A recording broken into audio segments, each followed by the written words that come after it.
Buenos días. El tema a tratar el día de hoy es calorimetría en materiales. Luis, una pregunta. ¿Qué es la calorimetría?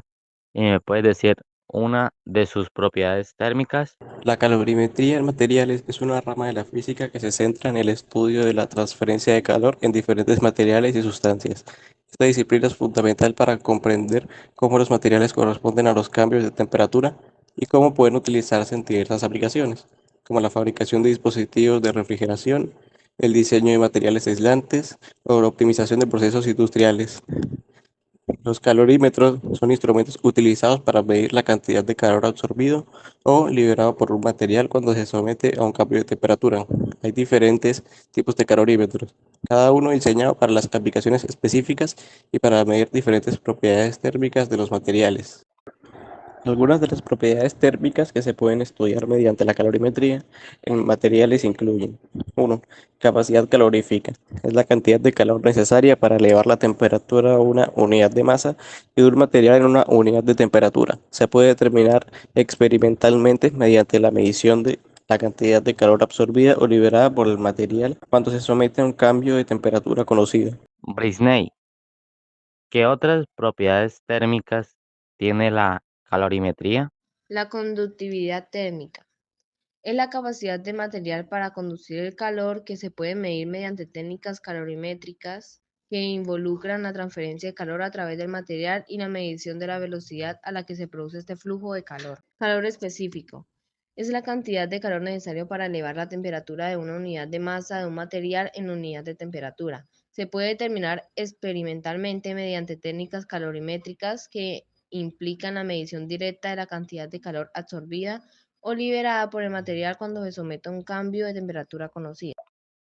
Cambios de fase. La calorimetría también se utiliza para estudiar los cambios de fase en los materiales como la fusión, la vaporización, la sublimación, la solidificación, etc. Esos cambios de fase están asociados con absorción o liberación de calor y su estudio es crucial en las diversas aplicaciones, desde la fabricación de materiales hasta la climatización. Valerie, ¿nos podría decir algunos de los tipos de calorimetría? Primero, calorimetría diferencial de barril. Mide la diferencia de flujo de calor entre una muestra y una referencia cuando ambas se someten a un programa controlado de temperatura. 2. Calorimetría de exploración de temperatura. Mide la corriente eléctrica generada en un material cuando se somete a un campo eléctrico constante y a un ciclo de temperatura. 3. Calorimetría isotérmica. Mide el flujo de calor que se libera o absorbe por una muestra mientras se mantiene a una temperatura constante. Las aplicaciones de esta calorimetría: estudios de reacciones químicas, absorción, desorción de gases, estudios de estabilidad y almacenamiento de alimentos y productos farmacéuticos. 4. Calorimetría de barrido con potenciometría.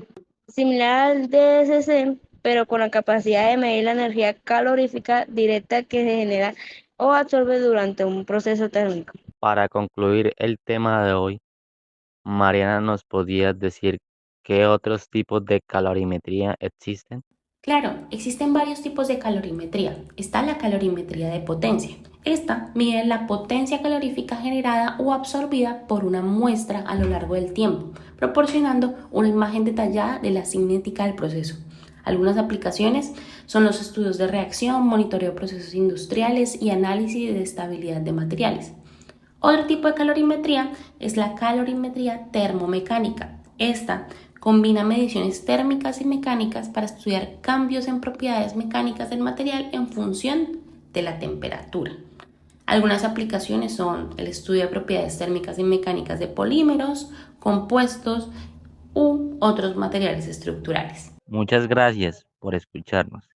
Esperamos que haya sido de su agrado nuestro tema. Nos vemos a la próxima.